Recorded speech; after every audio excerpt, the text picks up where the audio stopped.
Shalom, selamat pagi anak-anak sekolah minggu GBI My Home Teluk Bakau. Pada pagi hari ini, pada minggu ini, kakak akan menyampaikan firman Tuhan melewati YouTube channel Alkitab Sabda. Dan pada pagi hari ini, firman Tuhan yang kakak sampaikan bertema kejujuran itu sangat penting dalam Tuhan. Pertanyaan Alkitab bagi adik-adik, apa itu kejujuran? Baik adik-adik, kita sama-sama belajar apa itu kejujuran. Sebelum itu, saya mau mengajak adik-adik untuk berdoa agar firman Tuhan pada pagi hari ini biar menjadi konsentrasi, fokus akan firman, dan pakai telinga, hati, dan mata untuk mendengar. Mari kita berdoa. Tuhan yang baik, pada pagi hari ini kami mau mendengarkan firman Tuhan yang bertema kejujuran itu sangat penting dalam Tuhan. Biarlah kami Tuhan sebagai anak-anak-Mu menjadi anak-anak yang memiliki sifat yang kejujuran, yang mencintai Tuhan, yang disayangi Tuhan, dan memiliki sifat yang baik sampai kami membawanya, sampai kami menjadi orang yang dewasa, sampai seterusnya kami menjadi manusia yang bijaksana, menjadi manusia integritas, menjadi manusia yang memiliki bertanggung jawab atas perilaku kami, kehidupan kami, ketindakan kami, untuk kehidupan kami semuanya Tuhan. Dimanapun kami berada, orang tua kami Tuhan, Engkau lindungi, Engkau sertai. Biarlah orang tua kami juga memiliki sifat jujur terhadap keluarganya Tuhan. Terima kasih Tuhan, dalam nama Yesus. Haleluya, amin. Amin, adik. Baik, anak-anak sekolah minggu harus perlu tahu mengenai kejujuran. Menurut Kamus Besar Bahasa Indonesia, mengartikan dari kata kejujuran sebagai berikut. Pertama, lurus hati, tidak berbohong, tidak curang, tulus, dan ikhlas. Saya mau berkata, yang pertama, lurus hati. Adik-adik tahu lurus hati itu bagaimana? Jadi begini, lurus hati artinya hati yang mana kita harus memiliki hati yang penuh cinta, hati yang fokus pada Tuhan, hati yang lurus terhadap kejujuran, terhadap masa depan yang cerah, dan tidak ada lika-liku kehidupan yang menjadi penghalang untuk kita menjadi orang yang jujur. Apalagi tidak berbohong. Kan di dalam hukum Taurat, Keluaran itu berkata jangan mengatakan saksi dusta. Artinya apa? Jangan kita ada sekali-kali saksi dusta di antara kita. Kalau kita mau menjadi orang yang sukses, orang yang mau penuh hikmat, orang yang penuh diberkati oleh Tuhan, orang yang memiliki hukum Taurat, harus kita memiliki sifat kejujuran, sifat yang tidak curang dalam melakukan suatu ketindakan aktivitas dalam sekolah. Kita nyontek nih, ditanya guru, kamu nyontek, kamu berbohong, lantas dosamu itu dicatat oleh Tuhan.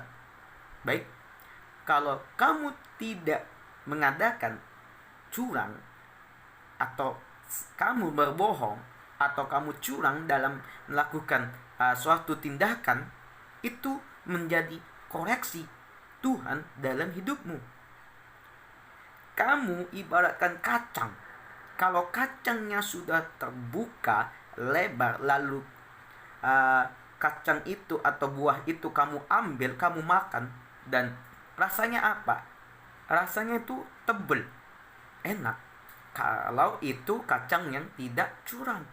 Kalau kamu buka kacang yang busuk, kacang yang banyak ulat, kamu makan, tidak enak.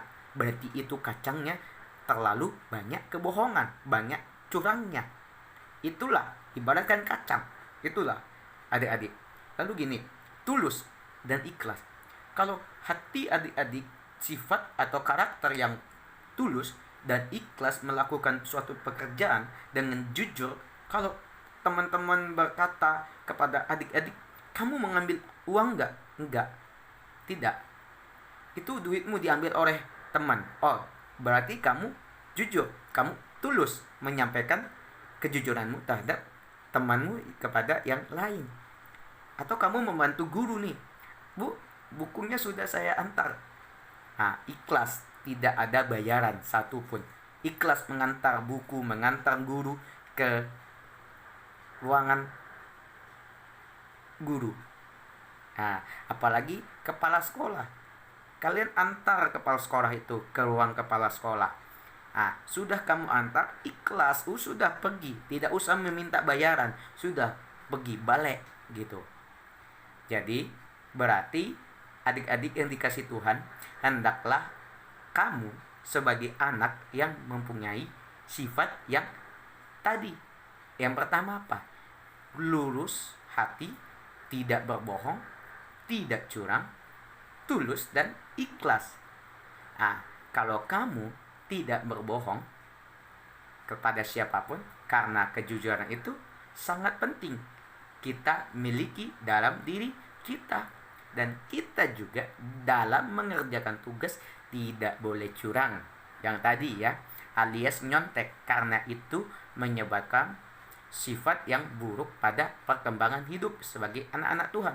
Saya ulangi, curang alias nyontek karena itu menyebabkan sifat yang buruk pada perkembangan hidupmu sebagai anak-anak Tuhan. Jadi gitu ya adik-adik ya. Kalau kamu curang atau nyontek, berarti hidupmu tidak akan diberkati, hidupmu akan hancur, hidupmu tidak menjadi pertolongan Tuhan, hidupmu akan hancur belado. Kalau tidak curang, hidupmu akan diberkati, hidupmu akan lurus, hidupmu akan penuh hikmat, penuh kasih, dan selalu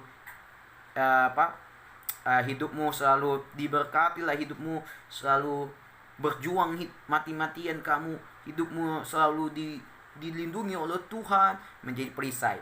Begitu adik-adik ya.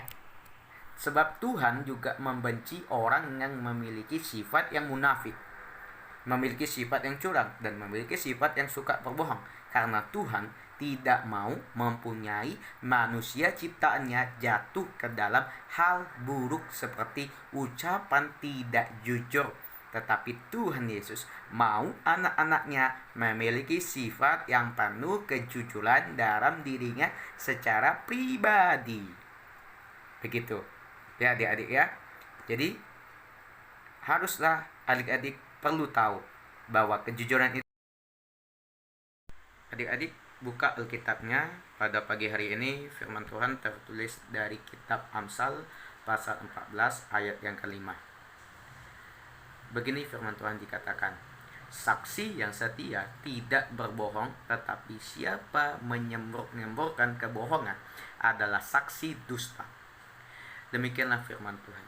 Adik-adik yang dikasihi Tuhan Yesus, dari kitab Amsal berkata seperti ini, jika kalau adik-adik menjadi saksi atau pemberita kabar baik dari Tuhan Yesus, janganlah adik-adik berkata-kata tidak sopan seperti berbohong. Tetapi jika kalau adik-adik berkata-kata jujur, maka Tuhan Yesus mencintai dirimu. Tetapi Yesus berkata, jika kalau kamu menabur biji kebohongan, maka akan tumbuh buah kebohongan dalam dirimu, temanmu, dan tetanggamu, dan orang tuamu. Kalau kamu menabur biji kejujuran, maka akan tumbuh buah kejujuran dalam dirimu, sehingga orang-orang sekitarmu suka kepadamu dan percaya akan omongan, karena kamu memiliki sifat yang jujur dan tidak bercela. Begitu ya adik-adik ya.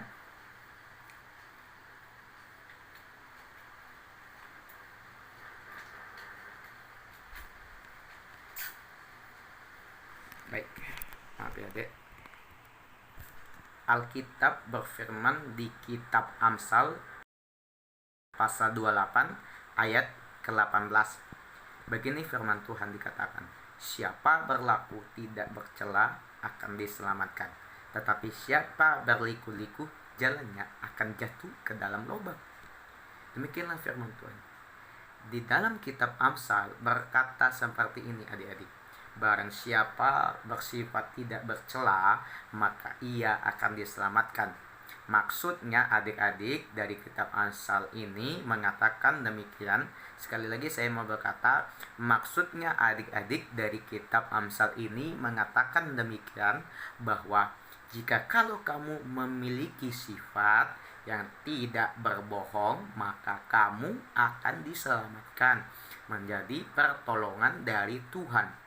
Tetapi jika kalau adik-adik memiliki sifat yang suka berbohong, maka jalan kehidupanmu akan jatuh dan akan menjadi berlobang setiap jalanmu. Hidupmu tidak diberkati, hidupmu akan sengsara jika kalau hidupmu selalu bercela, selalu berbohong. Karena orang-orang yang berbohong adalah pengikut-pengikut iblis atau setan dalam hidupnya. Dan dia akan hidup dalam kegelapan, bukan hidup dalam keterangan hidupnya sendiri. Dan tidak dimuliakan oleh Tuhan bagi orang yang bercela, berniasa, atau ya yang sangat buruk dalam hidupnya. Ya, begitulah adik-adik.